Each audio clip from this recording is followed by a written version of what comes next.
So how many times have somebody come to you and asked you, how are you? How are you feeling today? And you're like, I'm good, I'm great.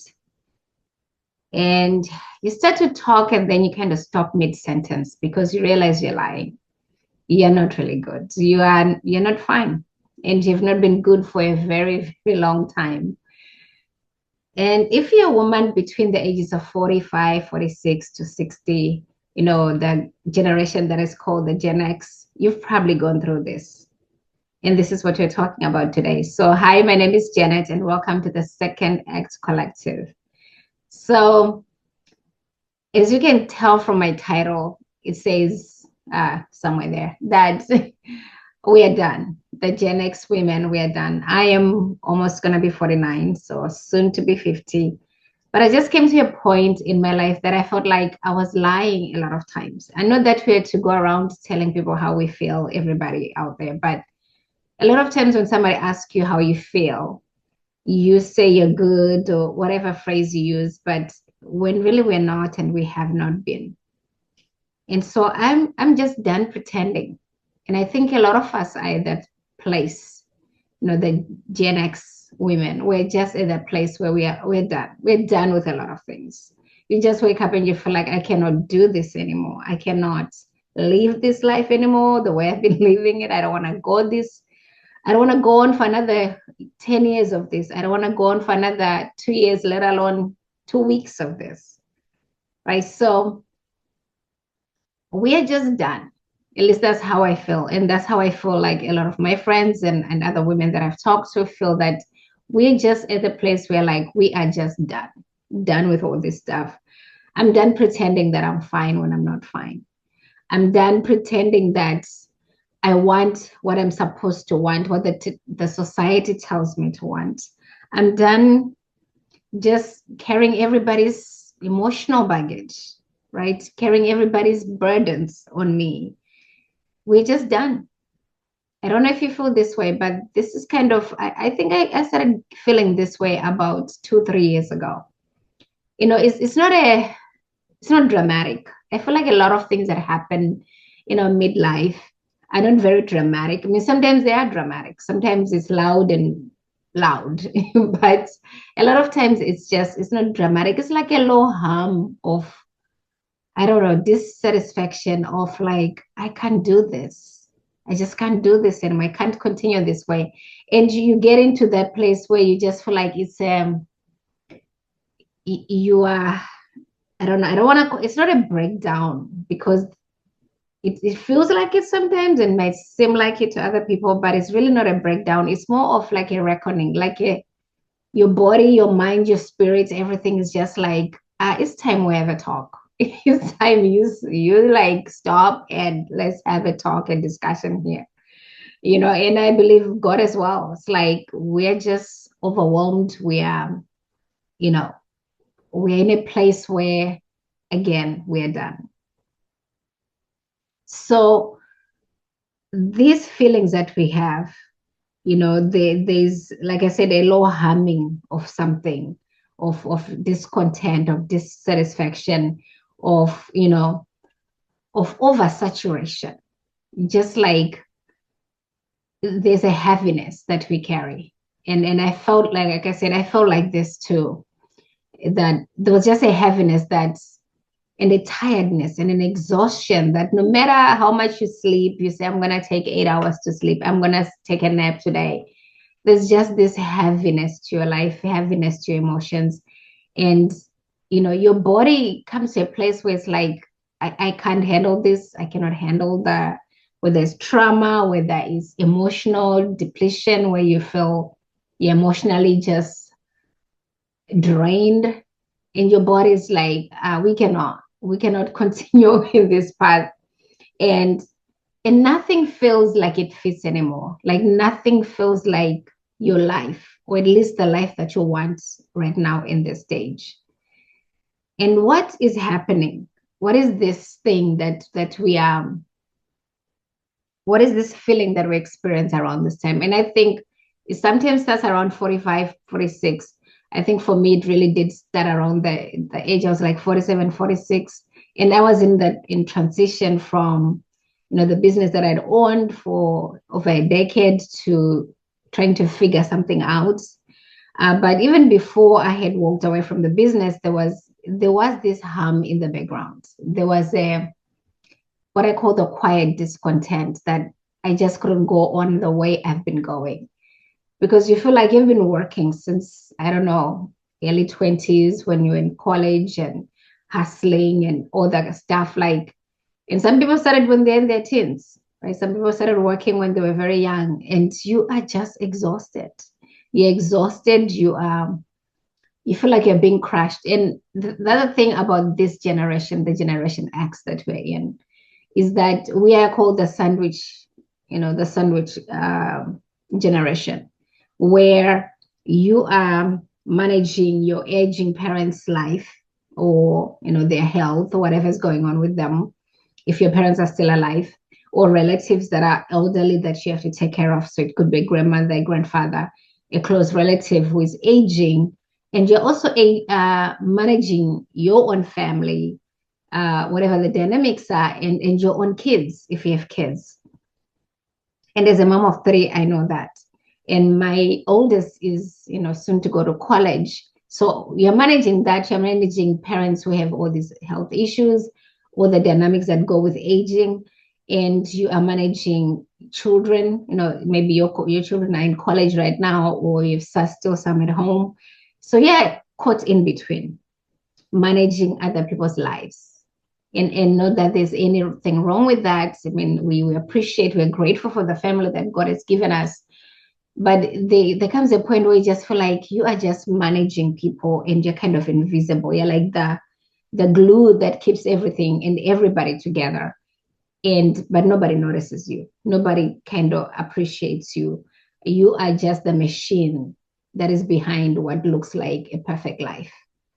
And so you have all these things that you're managing that first and foremost, nobody told you, you're going to have to manage your kids.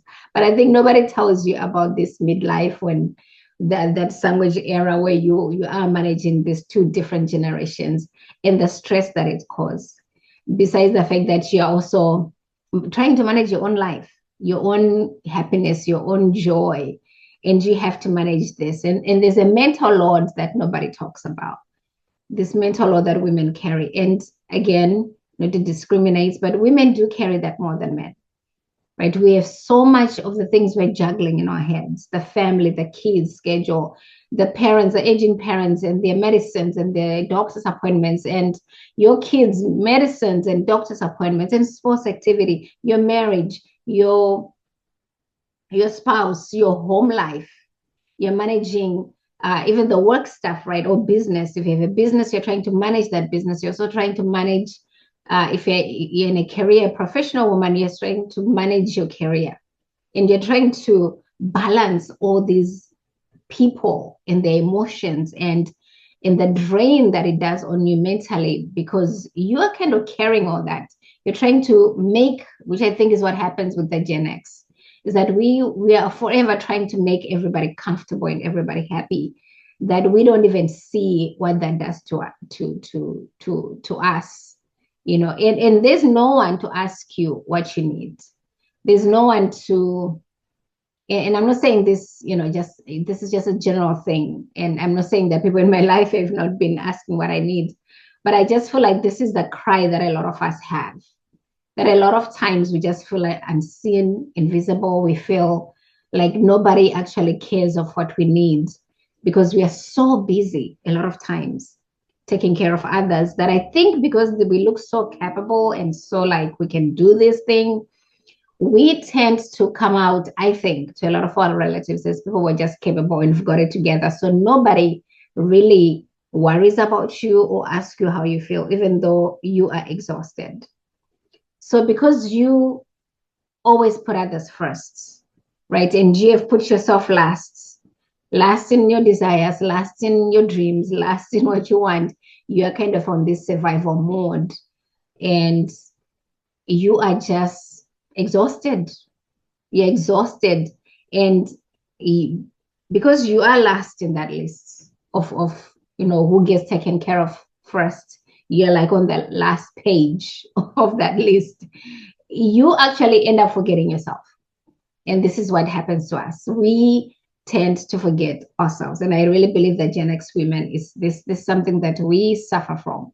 There is no more self-care. There's no more, taking the breaks, because we're just trying to survive the day. We are surviving our parents who are aging. We're surviving our marriages or whatever we are in, relationships, even with our own friends. We're surviving our children as they're growing up. Like you just feel like in a survival mode all your life. And let's not talk about I'm not going to go into detail on this, but there's also, you're starting to have premenopausal things. If you're in your 40s, even, maybe got into 50s yet, you start to have these symptoms of premenopause, and you're struggling with dealing with that, handling the hot flashes in the middle of the night, the brain fog that comes, lack of clarity in your brain.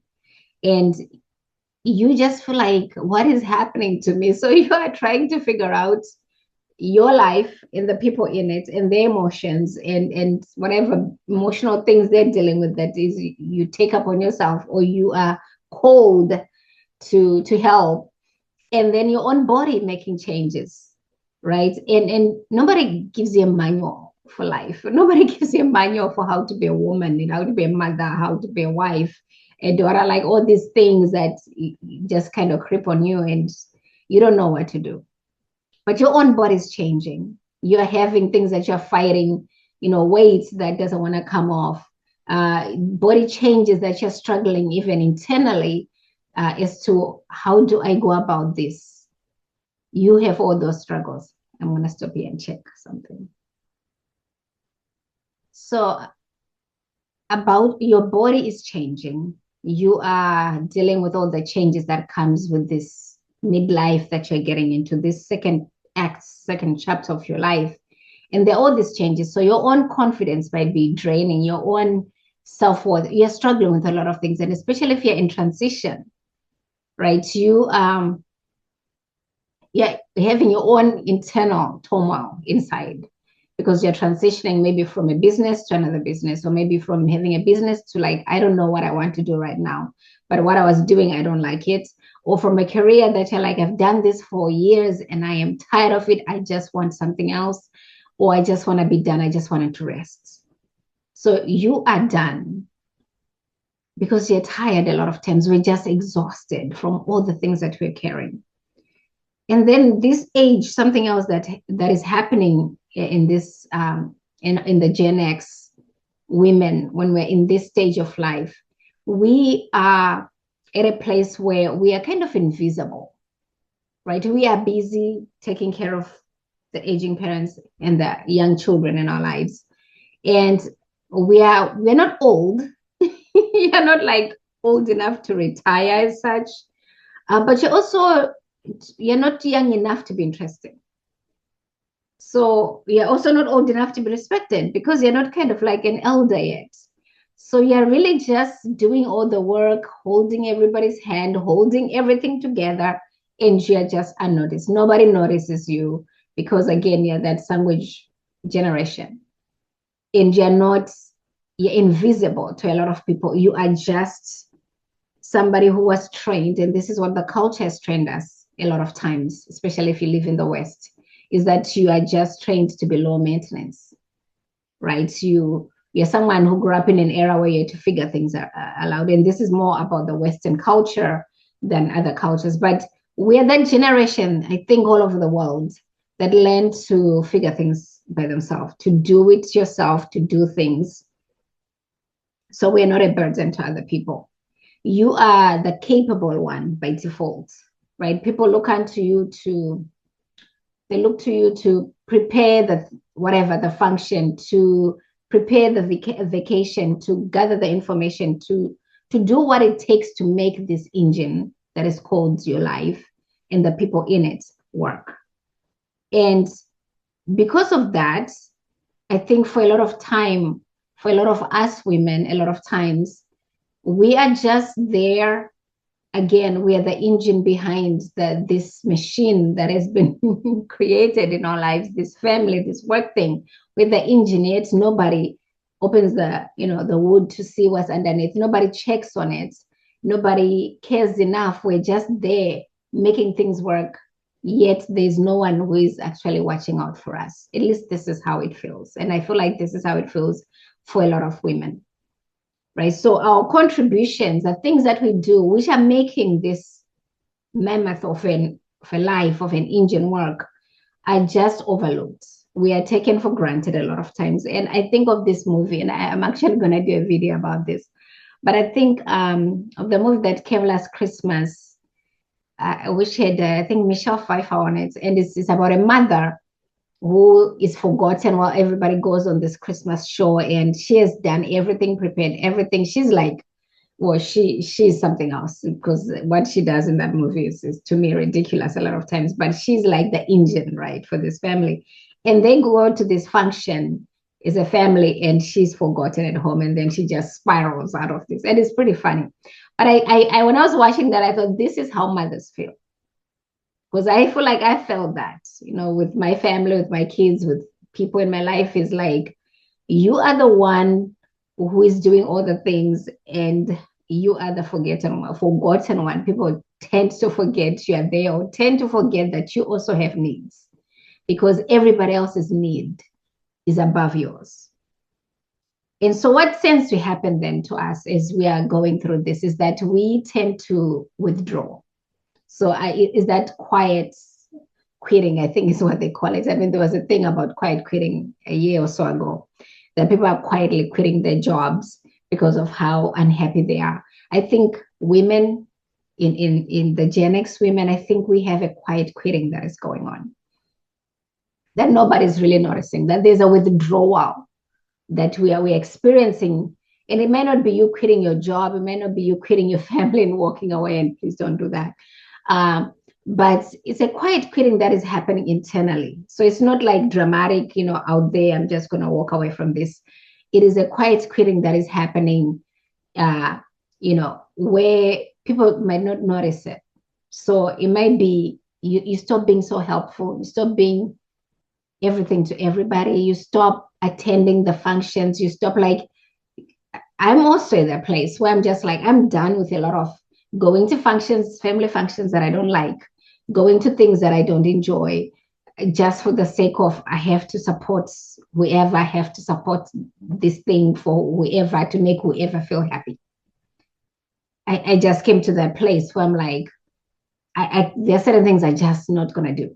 I'm just not going to do them. I am done. I have given years of it, 10, 15, 20 years of doing something that I realized I really don't enjoy this. I've been doing it for others. And you're doing it because it's family, you're doing it because it's friends, you're doing it for whatever, it's work, whatever it is. But you just come to a place where you're doing this quiet quitting, like, I'm not going to go to that. I'm not going to do this. I am not. I am tired, and I do not want, you just start pulling back.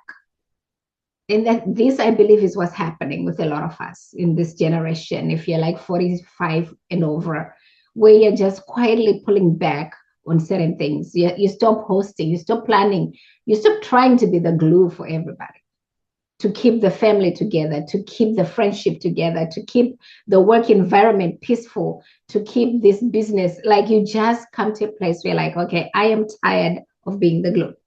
I'm tired.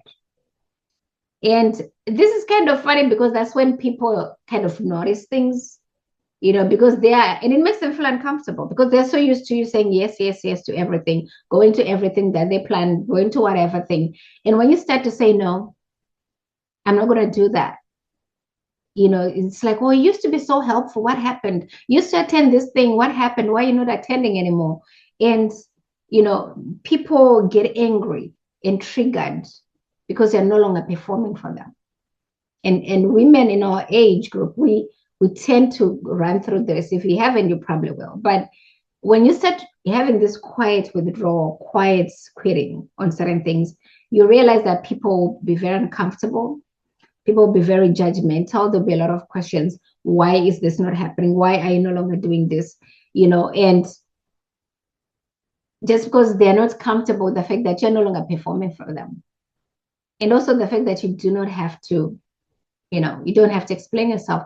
I think one of the best thing that happens in this quiet quitting is that you come to a place where you feel like what I want to say, your ambition has changed, but people feel like you don't have ambition anymore.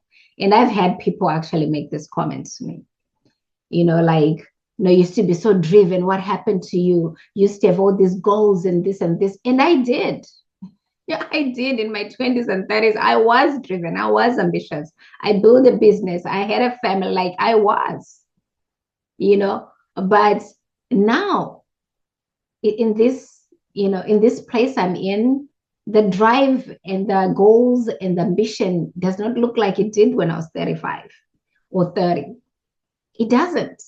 And that triggers a lot of people, and I think a lot of family members especially, because people are so used to you being maybe the one who was the goal oriented, the one who drove the vision for the family, or the one who drove the vision for the business, whatever it was that people kind of cling to you and sort of depended on you to give them that, because they didn't have their own goals, they didn't have their own visions, they didn't have their own like momentum towards whatever they wanted in their life, and they depended on you. And when you draw back, when you start having that quiet quitting we tend to have at this age, you are triggering people. People feel threatened because you're no longer who they depended on you to be for them. Because what I realized, this has a lot to do with the people who are complaining than you. Because my ambitions and my goals are mine, and my visions are mine. They're something I got from God, and we all have that ability. Everybody has their own vision. God has a plan and a purpose for each and every one of us. So if I'm stopping, or it feels like I'm stopping, or it feels like I've changed direction, nobody should be threatened by that, right? Because those were my goals, my vision, my life. But people do get triggered. Your friends, your family, I mean, people get triggered with the fact that you're not as ambitious as you used to be. And I think it's because people draw from you a lot of times, their dependency on your vision and your goals, and you going to make things happen, or whatever they feel. Maybe they live through you, whatever it is. People feel like, oh my gosh, she's no longer this, what has happened to you? And it's not sometimes even phrased in a nice way, in like, oh, you used to be, you used to do this and this, what has happened to you? And it's phrased in a nice way, but a lot of times it's also phrased in like an accusation, like, what's wrong with you? And that accusation is because they feel like they can't do their life, or whichever way they were doing it, because you no longer are doing the thing that used to fit them, or the thing that used to make them feel good about themselves. But this thing about ambition, and I will have a video about this, and I'll link it in the description. But this thing about ambition that we tend to go through, you get your 40, late 40s, going to 50s, 60s. I just feel like ambition changed. And for me, it did. It doesn't look like what it used to be. Because I'm in a stage in this second act of my life where I want to build a life that I'm not hustling, that I'm not driven. I want to be led by God more than I want to be driven by ambition and goals. And I want a life that is quieter. I want a life that is more peaceful. I want a life that is elegant and relaxing. And so it's no longer the person I used to be when I was 30. It's no longer that person. And it really doesn't mean that I have no ambition. It's just that my ambition looks very different in this season. And that change can trigger people, can trigger your family members, can trigger people in your life, because you don't have the vision that you used to be, and they can't live through you, or they cannot benefit through the vision that you had. So what is happening here in this question of ambition is that I think we're getting clarity, which I believe is where I am. Like now I'm in a place, and I'm not done fully there, and I'm walking this, is that I am in a place where I feel more clear. There's more clarity about what I value. There's more clarity about what I'm willing to sacrifice for the things that I value, that are important to me. And I really don't care what anybody thinks or says, or how they look at me like, oh, you're not ambitious anymore, you're not this anymore, because I am not going to live my life. And I say this to you too. You should not live your life to please other people or to be the version that they want you to be so that they can feel better about themselves. Because this is what really is going on. People want to feel good about themselves. They want people who make them feel good about themselves. They don't want to do their own inner work. So they are relying on you to make them feel a certain way. And that is the burden we also carry, right? We carry the burdens of being what other people expect us to be so they can feel comfortable, so they can feel happy about us. So we are not rattling, anything in their lives. We are just the constant, dependable, capable people, women that we've been. And when we start to change, they don't like it. Right. So now you also you don't want to stay, because I'll just say this. How would I say this? I have felt that people have tried to keep me small. And I know when I say this, some people who know me will be like, what? But I think there's a part of me that has felt like I was being made small to accommodate people in my life, whether it's family members or friends or wherever. Even at workplace, when I used to work in corporates, or even in businesses, I had my own business, that there was always a feeling of like I was trying to shrink, I was being forced to shrink so that I could make everybody else feel comfortable, right? So when I talk about us, that when we say we're just done pretending, this is one of those that I'm not gonna pretend. I'm not gonna carry on taking on what doesn't belong to me. I'm not gonna make myself feel small or be small to accommodate people or to fit into certain places or certain rooms. So, and I'm also not gonna try to be ambitious so that I can be the definition of what the world or the society calls achievement out there or success. Right? So I'm not gonna have visions and ambition for other people. I'm just not gonna pretend that is okay. I'm not gonna pretend I'm happy with that. I am not. Because what has happened to us, to me and you, is that we were sold a lie, right? The lie that we could have it all. That if you work hard in life, and yes, you work hard, you will achieve certain things, but that we could have, we'll feel secure. There'll be the career, the family, the security, the money. If we are just smart enough, if we work hard in school, if we work hard in work, whatever we're doing in our business, if we manage our time better, oh gosh, the time management one.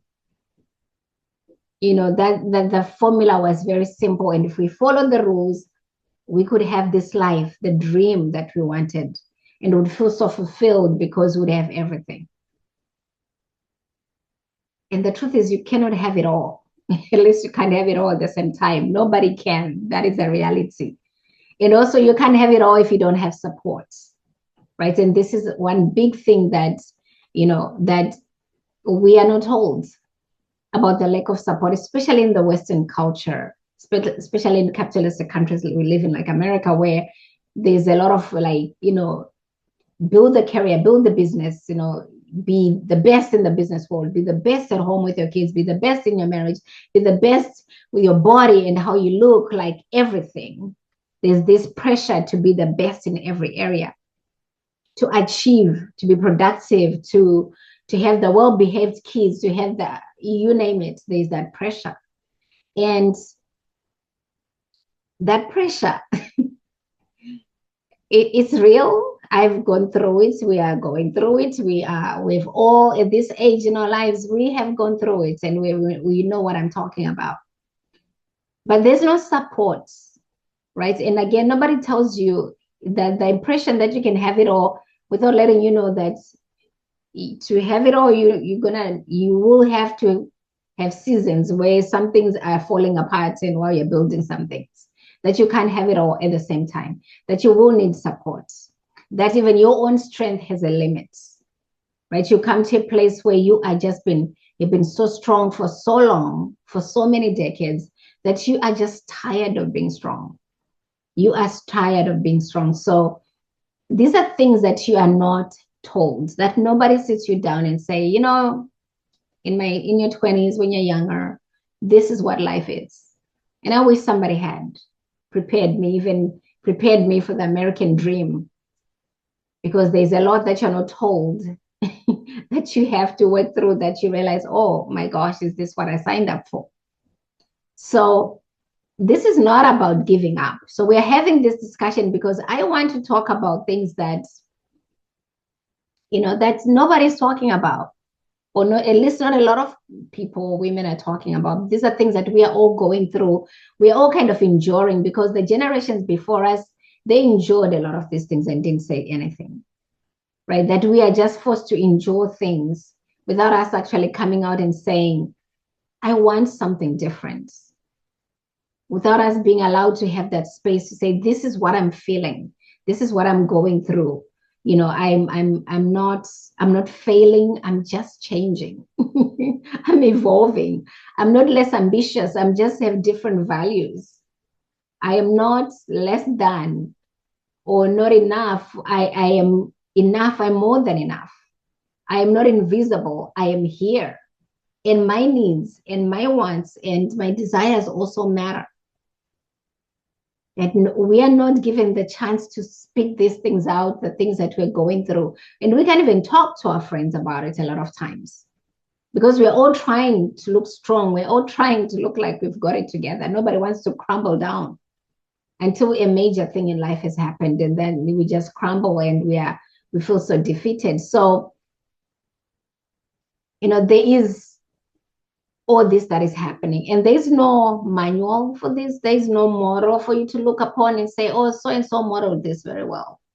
Because a lot of us are just pretending to be okay, to be fine, to have it all together. And nobody's actually talking and being real about the things, the pressure we're all facing, about the feelings we're going through in this time period of being for over 45 or whatever. And nobody wants to talk about it. So here I am. I will talk about it, because I feel like this is something that's needed for a lot of us women out there.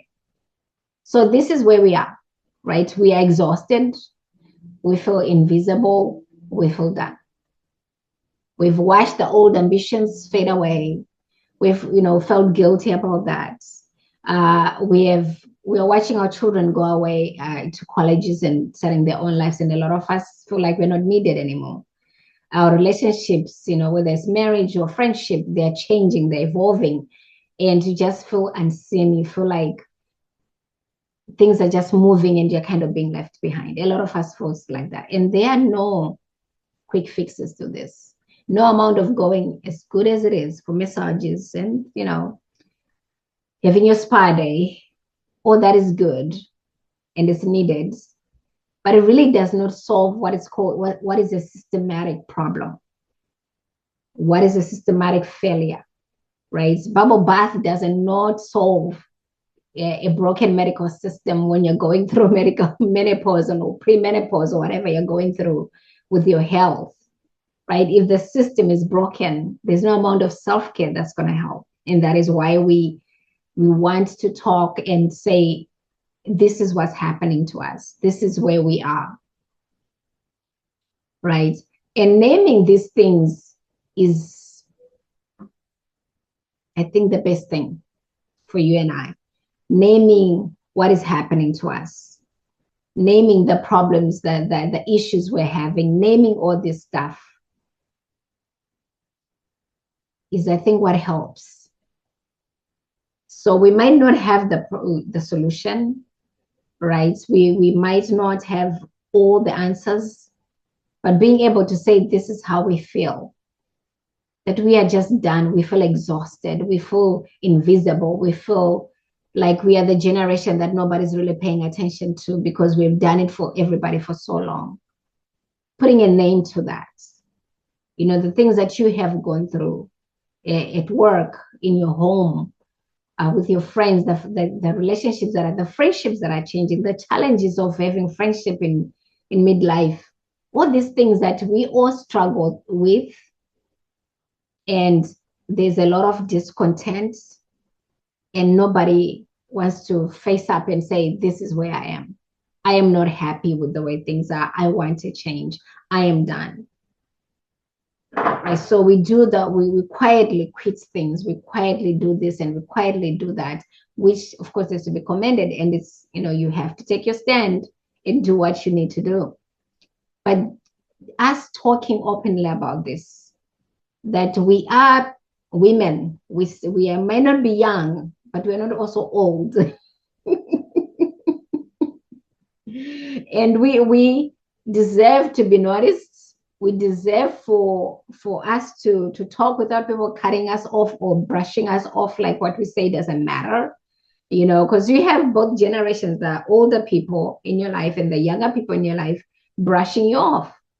Like what you say doesn't matter, what your needs are doesn't matter, because they are so needy, right? And understandably so. The older people in our lives, the parents we're taking care of, they have a lot of needs. And so do our children. They also have a lot of needs. The problem comes when everybody else's need is piled up on you and yours are ignored as if they don't exist. And if you know what happens in a lot of us, there's that bitterness, there's anger, there's a lot of emotions that are just, squished down there. So we don't talk about them, but they're there. There's resentment that starts to happen. And then there's all the confusion with your own things you're going through as you are in this place where you're not fitting either side. You're not too old, you're not too young, you're just there. And the emotions that come with that and the things that you have to deal with. So these discussions are important. And that's why I discuss this here on this channel, because these are things that I'm either going through or have gone through. And my aim really for the channel is to be able to make this a space we can talk about all those things, what we are going through in every area of our life, and to help you if you're in transition from one thing to the other. And you're also, sometimes, a lot of times we're in transition, either relationships are going through a transition, or the workplace or your business, something is happening and we're in transition, and we still have to deal with all these things that I just talked about. So I'm here to help with all that, as we're walking this journey together, because it is not easy. And I think as women who are over 45 and above, it is good to have a community, a space that we can discuss all this and just say and feel seen. So you and I can feel like we are heard, we're seen, we are visible to someone, and somebody actually cares about what we're going through. Because I tell you, out there, it just feels like nobody does. And I'm not blaming either anybody. I'm just saying people are busy with their own needs and own things going on, that you just become the forgotten generation. So we are here to fix that. We are here to we don't want to be invisible. We want people to know that we are there, and we have needs, and we have wants, and we have desires, and we have dreams and goals. No matter what they look like at this stage in our lives, they still matter. So if you're new here, my name is Janet. And if you haven't subscribed, please go ahead and subscribe. That'll be very helpful. And I am so grateful that you take your time to listen to me while I talk about all these things. I appreciate you taking your time. And I would like to I would like to invite you to join our community. And the link is in the description. And I will talk to you next time. Have a great day.